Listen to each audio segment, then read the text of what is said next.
Hey out there, this is Toy Customizer Wakeangel2K1, and I'm going to be doing another toy review from things I bought at Rhode Island Comic Con. This is not one of them. This is my RC figure, you know, the old one from the Energon cartoon.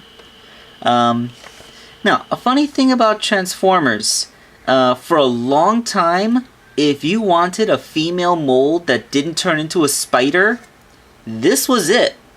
This was really one of the first female transforming molds that actually looked decently female. I mean, there was also Thunderblast, but she turned into a boat, and boat transformers are some of the lowest demand figures there are. At least I think they were at the time. I mean, boat transformers are very rare unless they're giant battleships. Anyway, that's besides the point.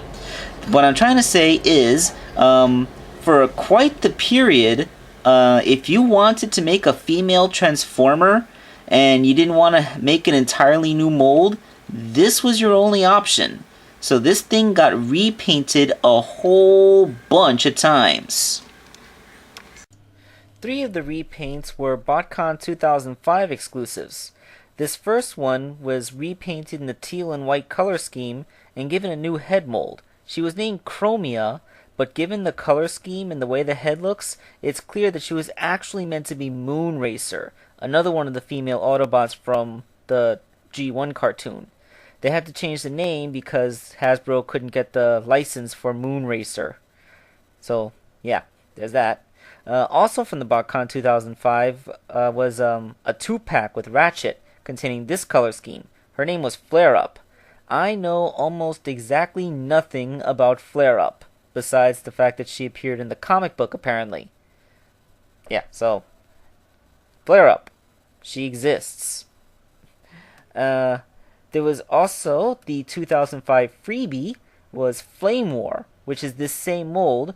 It doesn't look like she has a new head, but she has a very nice color scheme. You know, she's all black with flame print on her. Of course, all these were released with the gigantic crossbow done up in matching colors of translucent plastic. Although, these weren't available at retail, so I don't really count them.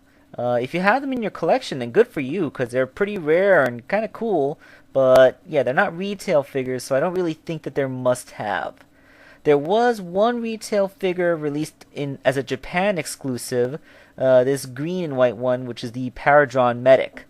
I think this mold kind of suits the Paradron Medic okay. I mean, you always think of an ambulance when you think of medics, but if you need to be small and travel around battlefields quickly, a motorcycle's a pretty good alt mode for you.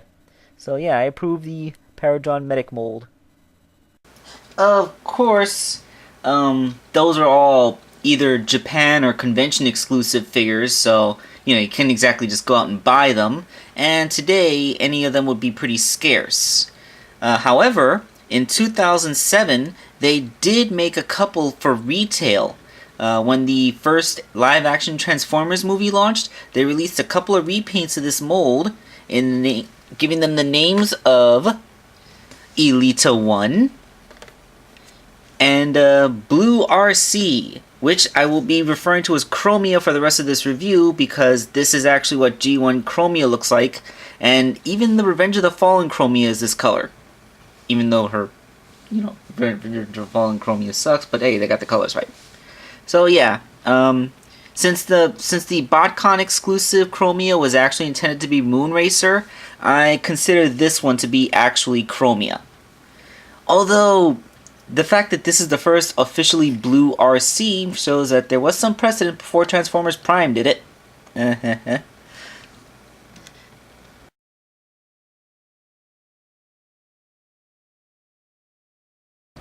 So yeah, these are Target exclusive repaints too. So let's take a look at Chromia and Elita-1. Well, they are pretty much the RC mold, so they just look like pretty decent little motorcycles. They also have the same Energon chips that RC came with. Whoa, hang on a second, they're stuck on really good. Wow, those chips did not come off easily. I almost hurt my hands doing it. Anyway, they are identical to RC's Energon chip, except as you can see, Chromia's is done in this mostly opaque black color. Although when the light catches it just right, you can almost see through it. And but that was Elita-1, so it's black. Chromia's is this translucent yellowy brown. And that carries on to their weapons, which are identical to RC's crossbow weapon, which is made out of translucent red. Although, just for variety's sake, I assembled Elita-1's weapon slightly differently. This is Chromia's weapon. Darn it, keep getting mixed up. I assembled Chromia's weapon slightly differently into so it looks more like a big gun. You know, just so that they'd have some variety when they're wielding them. Although, since these weapons are every bit as big as they are, it's kind of impractical to have them wield them. Okay, so let's look at them in robot mode. And hey, check it out. Since they all have a peg in one leg and a hole in the other leg, you can actually link them up and turn them into like a catamaran motorcycle thing. That's a cute combination. So here are Chromia and Elita-1 in robot mode. And they really are just plain old straight up repaints of RC. They don't even have new heads. They have the exact same head sculpt. Although the fact that Elita-1 is left with a gray helmet and blue eyes, while Chromia has yellow eyes and a blue helmet, really does help vary their look a little bit. So, you know, at least the paint job is varied enough that the characters look different enough that you actually would want both of these. Let's see. Although it is kind of strange how Elita-1 is a repaint of RC's basic class figure, when we all know that in the original G1 cartoon, Elita-1 was supposed to be almost as powerful as Optimus, and you know, she was a physically big character, and in Revenge of the Fallen, Optimus was... Not Revenge of the Fallen. In the original Transformers live-action movie, Optimus was a Voyager-class figure, so she'd be like knee-high to him. That would be kind of strange. Of course, there was a BotCon exclusive Elita-1, which was a repaint of Thunderblast, but, you know, she's just a big pink boat that turns into a robot wearing a big... who turns into a rather smallish robot wearing a big pink boat as a cape. I don't know, we can only hope that someday they'll make a more imposing female mold to be a proper Elita-1. The characters are nice, they're just repainted. Elita-1 has this nice rusty red and gray scheme with some silver on her thighs. You know, it's a really nice scheme. And they still, if you look inside that little hole, they still have that Autobot symbol in their cyber belly buttons. Chromia also looks very nice. She's done mostly in blue and black, although there are parts picked out in silver. These aren't lazy repaints, at least. They are very good, solid repaints that actually do a lot to differentiate themselves from each other and the original RC figure. Accessories. I already showed you them, but here... Oh! I accidentally squeezed the trigger while holding it. As you can see, the missiles actually fire pretty far from these things, so it's a good spring-loaded gimmick.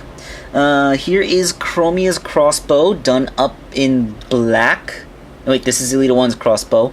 You can tell by matching the color of the plastic to the color of their windows. Chromia has a transparent brown thing, and it matches her windshield, while Elita-1 has a black windshield, which is matched by this. So they can wield the weapon exactly like RC does. You peg it into the hole on her forearm, thusly, and then her articulation is supposed to work with that inward bending elbow to look like she's cocking a bow on this thing. Actually, I think if I put it this way, yeah. No, wait. I got it. If I put it on her left arm, then I can waste airtime and drag this video review out for an extra minute. No, But seriously, you can treat this thing like a big scope that she's looking down, which is fine because if it wasn't a scope, then it would just be blocking her view as she fires it. And then her arm can go in this position. I mean, it's kind of overly huge, and you really have to give her a wide-legged stance in order to have her standing with this. Come on. There she goes. Yeah. It is totally possible to wield crossbow of giganticness. Yeah, let's just lean her against my backdrop so she doesn't fall. At least she won't fall backwards. Like I said, I tried to vary this a little bit. Oh, nerds. When I dropped this on the floor, the missile fired. Hang on a moment. Okay, I found it. So as you can see, with my alternate reassembly of Chromia's weapon in that kind of double-barreled mode, she can really only wield it by the hip because the way it's molded and the way her arm is, it can't really go into the peg. But I think that's kind of a cool way to wield the weapon. You see kind of a huge bazooka that you fire from the hip. I'm pretty sure that's similar to like Optimus Prime's minigun from Transformers Prime. Although, you know, if giant weapons on small robots are your thing, then that's kind of cool. But I always sort of like to pretend that that these exhaust ports on RC's arms just kind of work as little guns in their own right. So she has a nice practical size thing, which works even better on these two figures because, as you saw on the original RC, these exhaust ports are left white, but on these two, they actually picked them out in silver. So they actually have more detailing in their paint jobs than the original mold does. Which is pretty nice. I mean, if you're going to reuse a mold, you may as well go all out on the paint, right? Okay. So let's get these weapons out of the way because they're kind of cluttering up my shot. Alright, so let's just focus on Elita-1 to do a rundown of the articulation of this figure, since it's identical on all three. Her wheel thingies have a hinge, so you can push them down against her back or have them up on her shoulders if you like. She has a transformation joint in her shoulders, which gives her a little bit more extension. Although the real shoulder joint is a ball joint up here. She has elbows, which bend 90 degrees but only go inwards. And her wrist is on a little ball, although the hand is really just decorative, not actually functional. She has ball jointed hips. The sculpt of them prevents them from going out too far, but they can go all the way up, so she can have a good sit. That is, if her skirt piece didn't get in the way. Although you can have her sit on her skirt piece like a little chair. Hee. She has really good double jointed knees. That's nice. And her foot can move a little bit, but that's really just to transform it into high-heeled shoes. So yeah, for a basic class figure that came out in before 2005, that's pretty good articulation. I mean, later ones would have like ball jointed elbows, but yeah, not bad. Oh yes, head swivel. She has a head swivel. No waist joint, but head swivel. So yeah, that is the articulation of this figure, and it's decent articulation. I can see how this would still manage to hold its own, even with the more thoroughly articulated Movieverse toys. So that is my review of the Elita-1 and Chromia figures from the 2007 Target exclusives. It's really nice to have figures of these characters, even if they are only repaints, and Elita-1 totally doesn't match the scale that we would expect from her. The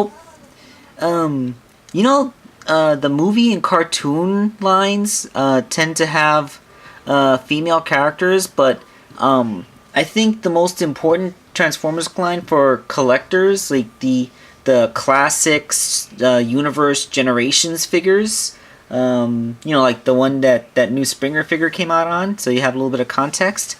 I was thinking about it, and there's no female mold in the Generations line. I mean, I guess you might count Crystal Widow, but she's just a repaint of a Beast Machines figure, the Beast Machines Black Arachnia. So there's definitely no original female mold from the Transformers Generations line, and that seems really strange. Although I did see a list on 4chan of figures that Hasbro's planning on producing for the next year, and they did have RC and Chromia listed on it, so we'll finally have some Generations aesthetic, hopefully G1 accurate RC figures for our shelves on the deluxe scale. But hopefully, if those characters sell well, and I also heard the fan-made bot Windblade is also going to be a female figure who might be coming out in the Generations line. Hopefully, this means that we'll be getting a proper Elita-One, and maybe a slipstream can be made by repainting that Windblade figure. That would be cool. Okay, now I'm just talking about other stuff. So let's end this by showing the combination mode that they're capable of doing in robot mode. And here is Siamese triplet mode. Yeah, this is mostly a joke, but the pegs that connect the arms together to form the motorcycle's seat and exhaust, they would link up to each other just as fine in robot mode, so you can actually daisy chain them along like this. In fact, I think if you had enough of them, you could actually make it into a ring, because the shoulder joint still articulates a little bit before the wheels get in the way. That would be kind of cool. I'd like to see someone gather up enough of these things to make an RC mold hula hoop. That would be kind of funny to see.